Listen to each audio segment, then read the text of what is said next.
ఓకేనా ఓకేనా అడుగుతున్నా ఇద్దరిని అడిగారు ఓకేనా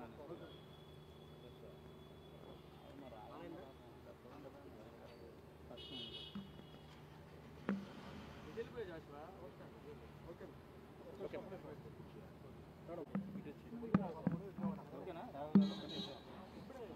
ఏం ఓకేనా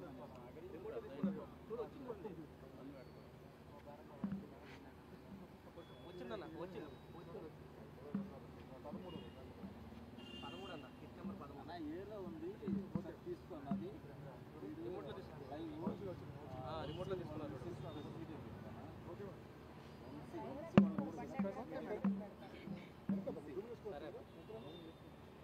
మేడం వైఫ్ హలో చెప్పండి. ఇప్పుడే నేను వంశీ గారిని కలిసి వస్తున్నాను. ఇప్పుడు మాట్లాడద్దని చెప్పారు. వంశీ గారు 2 సార్లు ఎమ్మెల్యేగా ఎలక్ట్ అయ్యి మాకు ఓన్గా మా అరుణ మెమోరియల్ ట్రస్ట్లో మా సొంత డబ్బుతో అన్ని కోట్లు ఖర్చు పెట్టి మేము సర్వీస్ చేస్తుంటే ఈరోజు జస్ట్ 20,000 కోసం ఆ కంప్లైనెంట్ సత్యవర్ధన్ అనే అతన్ని మేము ఎక్స్టార్షన్ చేసాము అని పెట్టారు. అది ఎంతవరకు నమ్మసక్యం అనేది నాకు అర్థం కావట్లేదు. జస్ట్ 20,000 కోసం అలా కేసు చాలా ఇదిగా ఫ్యాబ్రికేట్ చేస్తూ ఉన్నారు. ఆ అబ్బాయి మీద ప్రెషర్ తీసుకొచ్చి మనము 20,000 కోసం ఆ అబ్బాయిని అబ్డక్ట్ చేశామని అలా చాలా డిఫరెంట్గా ఫాల్స్ అలిగేషన్స్తో ఫ్యాబ్రికేట్ చేసేస్తూ ఉన్నారు. అండ్ మనము ఇక్కడ పోలీస్ థ్రెట్ ఉంది, ఐ మీన్ ఫిజికల్ థ్రెట్ ఉంది, అవన్నీ మనం చెప్పాము. ఇక్కడ వంశీ గారికి ఆ టెయిల్ బోన్ ఫ్రాక్చర్ ఉంది, అందరికీ తెలుసు. కొన్ని బ్రీదింగ్ ఇష్యూస్ అవన్నీ ఉన్నాయి. అయినా ఆయన్ని పనిష్మెంట్ సెల్ లాగా 22 hours ఒక రూమ్లో పెట్టేసి ఎవరు రాకుండా ఎవరితో కాంటాక్ట్ లేకుండా అలా చేస్తున్నారు. ఇప్పుడు ఆయనకి బ్రీదింగ్ ఇష్యూ ఉంది, టెయిల్ బోన్ ఫ్రాక్చర్ అయింది, కింద పడుకోలేరు. బట్ కావాలనే వాళ్ళు ఇట్లా పనిష్మెంట్ సెల్లో పెట్టి చాలా ఫిజికల్గా they are making him suffer అన్నమాట. సో ఇది ఎంతవరకు కరెక్టో అది మనకి పబ్లిక్ అందరికీ తెలియాలి అని నేను చెప్తున్నాను. ఇది ఫుడ్ అంతా నేను ప్రయారిటైజ్ చేయట్లేదు. మన హెల్త్ ఒకటే మేము చాలా ఇంపార్టెంట్గా చూసుకుంటున్నాము. ఫిజికల్ హెల్త్ కాకుండా వాళ్ళు మెంటల్గా కూడా ఆయన్ని అలోన్గా పెట్టి కొంచెం మెంటల్గా లో చేసి డిప్రెషన్ గురి చేయాలని ట్రై చేస్తున్నారు.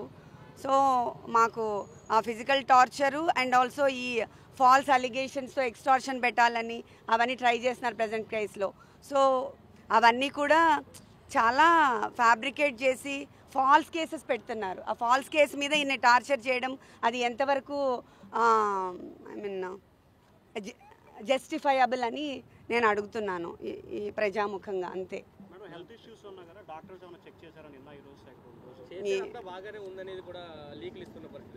బాగానే ఉంది అంటే ఆయనకి టెయిల్ బోన్ ఫ్రాక్చర్ అయింది.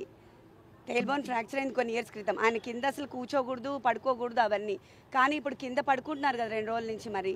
సో అందుకని ఆ పెయిన్ అగ్రవేట్ అయిపోయింది.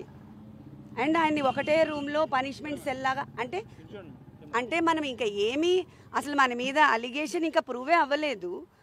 ముందే పనిష్మెంట్ సెల్లో వేసేసి 22 hours ఆయన్ని లాక్డ్ డోర్లో పెట్టేసి ఎవరు కలవకుండా ఒక 60 కెమెరాలు కెమెరాలు పెట్టేసి అలా చేయటము ఎవరైనా చార్లెస్ శోభరాజో లేకపోతే పెద్ద క్రైమ్స్ చేసే వాళ్ళని చూసేటట్టుగా they are I mean taking him to that level. So అది ఇంత ఫాల్స్ కేసెస్లో అంత చేయడం అవసరం? ఇంకా ప్రూవ్ కూడా అవ్వలేదు కదా. మనం రిమాండ్ మీద కదా తీసుకొచ్చారు, ఇంకా అలిగేషన్స్ ప్రూవ్ కాలేదు కదా. మరి ఎందుకు అంత పనిష్ చేస్తున్నారు ఫిజికల్గా? అంటే ఇప్పుడే మేము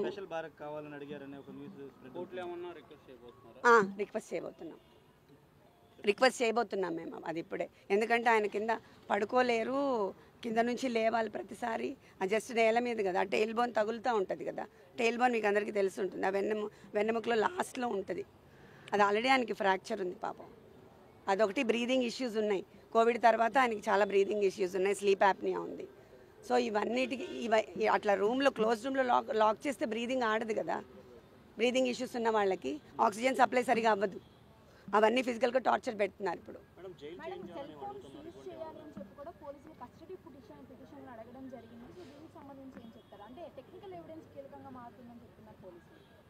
నాకు దీని గురించి ఐడియా లేదండి.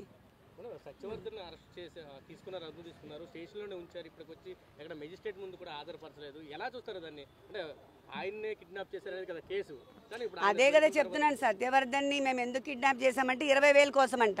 అది అసలు ఏమైనా నమ్మశక్యంగా ఉందా? 2 సార్లు ఎమ్మెల్యేగా చేసి మాకు ట్రస్ట్ ఉంది, ఎన్ని కోట్లు ఖర్చు పెట్టాం, ఎంత సర్వీస్ చేసాం, మేము 20,000 కోసం చేస్తామా? అదంతా ఫాల్స్ కదా. దాన్నే ఫ్యాబ్రికేట్ చేసి ఇప్పుడు ఎక్స్టార్షన్ కింద చేస్తున్నారు. ఎందుకు సత్యవర్ధన్ని మెజిస్ట్రేట్ ముందు ఆధారపరచట్లేదు? 2 రోజులు బట్టి పోలీసులు అదే ఎందుకు చేయలేదని అనుకోవడానికి ఏముంది, అది వెరీ మచ్ ఎవిడెంట్ కదండి. ఎక్స్టార్షన్ కేసు ఫైల్ చేయడానికి వాళ్ళు అన్ని విధాలు ట్రై చేస్తున్నారు. సత్యవర్ధన్ ఒప్పుకోవట్లేదు అని తెలుస్తుంది కదా మరి, లేకపోతే వాళ్ళు సబ్మిట్ చేస్తారు కదా మెజిస్ట్రేట్ దగ్గర. దాంట్లో ఇంకా అనుకోవడానికి ఏం లేదు కదా. This is very straight. అవును అవును, అది కూడా మేము సబ్మిట్ చేస్తున్నాం ఇప్పుడు మా పిటిషన్. అవును ఇంత ఫిజికల్గా అసలు ఏమీ లేకుండా, కేసే లేకుండా అలా సఫర్ చేస్తున్న ఫిజికల్ థ్రెట్ ఉంది కదా మరి. తెలియకుండా ఆయన్ని పెయిన్ఫుల్గా చేసి అందరి నుంచి వేరు చేసి 22 hours అదేంటి ఐసోలేట్ చేసి ఒకటే రూమ్లో పడేయడం అనేది ఎట్లయినా ఎలా ఉంటాం మనం అంతసేపు? ఆయన అంత పబ్లిక్లో ఉండే మనిషి. చాలా సీసీ కెమెరాలు పెట్టారని విన్నాను నేను. I don't know, I'm sorry. అదే చెప్పారు, మెంటల్గా బాగానే ఉన్నారు, ఆయన స్ట్రాంగ్ ఉన్నారు. ఆ టెయిల్ బోన్ పెయిన్ నేను కింద పడుకోలేకపోతున్నాను. అండ్ ఆల్సో ఐసోలేట్ చేసిన 22 hours లాక్ చేసేసి నాకు బ్రీదింగ్ ప్రాబ్లంగా ఉందని చెప్తున్నారు. నో నో నో నో, నాకు ఐ మీన్ వివాంటాలో అండ్ నోవటెల్లో కంప్లీట్గా నిన్న ఆక్యుపైడ్ అంట. సో దట్స్ వై అదొకటి ఖాళీ ఉంటే నేను వెళ్ళాను. కానీ అసలు వాళ్ళు వస్తారని కూడా నాకు తెలీదు. I'm not aware of all this. Jail అధికారులు చెప్తూ అన్ని ఫెసిలిటీస్ బాగానే ఉన్నాయి, ఎక్కడ ఇబ్బందులు ఏం లేవు, డాక్టర్లు కూడా అబ్జర్వేషన్లో ఉన్నారు. వాళ్ళు చెప్పింది నమ్ముతారా, వంశీ గారు చెప్పింది నమ్ముతారా మీరు? అలానే చెప్తారు. అవును చేస్తారు కదా, చెప్పాను కదా ఇప్పుడు. అప్పుడు ఇది ఎక్స్టార్షనే పెద్ద ఫేక్. ఇంకా ఇంతవరకు ప్రూవ్ చేయలేదు. కేసులు పెట్టడానికి ట్రై చేస్తున్నారు, ఇంకా ఏం ప్రూవ్ కాలేదు. కానీ ఇంత ఫిజికల్ టార్చర్ గురి చేస్తున్నారు, ఫిజికల్ అండ్ మెంటల్.